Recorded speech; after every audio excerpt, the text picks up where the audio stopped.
Have you ever wondered why, even knowing what needs to be done, you end up sabotaging your own plans?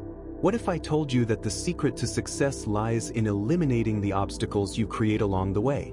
Let's understand how self-sabotage prevents you from achieving a fulfilling life and mental peace. Self-sabotage is a curious phenomenon. It doesn't happen because you're incapable, lazy, or disorganized, as many believe. In fact, it arises from a dissonance between who you really are and the environment you're in. Think about it. How many times have you tried to change a habit or achieve a goal, but something seemed to hold you back? Maybe you decided to stop drinking, but your friends keep inviting you to parties and bars. Or maybe you decided to be more productive, but your work environment is disorganized and full of distractions. This silent conflict between what you want and what your environment offers is one of the main causes of self-sabotage. Now, let's talk about you. The truth is that, many times, you might be operating on autopilot. This means you act without really reflecting on your behaviors and decisions. Studies show that 99% of people live this way, disconnected from who they truly are.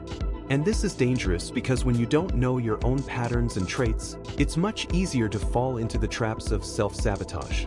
For example, you might be a naturally impulsive person, making quick decisions without thinking about the consequences. If you're not aware of this, you might end up sabotaging your own plans, like spending money you were saving or giving up on a diet at the first temptation. But the problem doesn't stop there. Self-sabotage feeds off the environment around you. Imagine trying to be more focused and productive, but being surrounded by a chaotic environment full of distractions. Or trying to be healthier but living in a disorganized space where unhealthy foods are always within reach.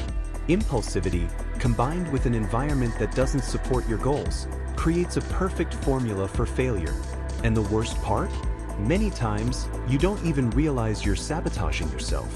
The feeling of frustration grows, and you start to believe you're not capable of change, when in fact, the problem lies in the context and lack of self-awareness. Let's take a practical example. Imagine you want to stop procrastinating at work. You have a big project to deliver, but you keep postponing it, getting distracted by social media or minor tasks. Why does this happen? Maybe you're in an environment where these distractions are constant, or maybe you're avoiding the discomfort of facing a difficult task. This is self-sabotage in action.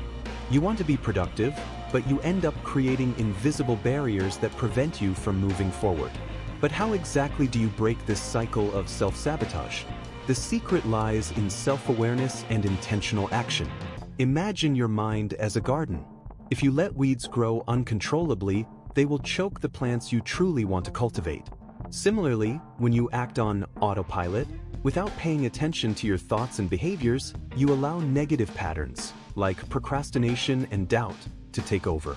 Self-awareness is like the sunlight that reveals these weeds. When you start observing your own patterns, like, for example, noticing that every time you're about to start an important task, you get distracted by social media or minor tasks, you begin to identify where you're sabotaging yourself. This is the first step, recognizing the problem. But recognizing it isn't enough. You need to act. And this is where the power of shaping your environment comes in. The environment around you directly influences your actions. If you want to be more productive, for example, you can start by eliminating distractions. Turn off notifications, organize your workspace, create a clear routine. These small changes in the environment may seem insignificant, but they have a profound impact on your behavior. Additionally, it's crucial to understand that self-sabotage is often rooted in limiting beliefs.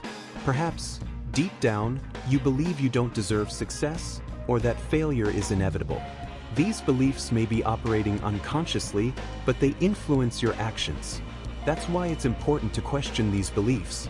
Ask yourself, why do I believe this? Is it really true?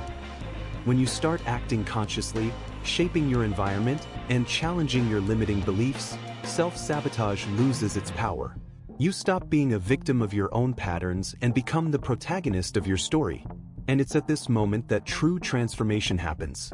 You're no longer letting invisible forces control your decisions. You're in control, making decisions that align with your goals and the life you truly desire. Self-sabotage is a subtle but powerful force that can distance us from our greatest dreams. But the good news is that it's not invincible. The first step to overcoming it is self-awareness, understanding your own patterns and how the environment around you influences your decisions. When you start acting consciously, aligning your actions with your goals, the cycle of self-sabotage begins to unravel. If you want to learn more about how to overcome self-sabotage and unlock your true potential, don't forget to like this video, subscribe to the channel, and activate notifications. That way, you won't miss any upcoming content that will help you transform your life one step at a time. And let me know in the comments, what is the biggest obstacle you're facing right now? Let's go on this journey of overcoming together.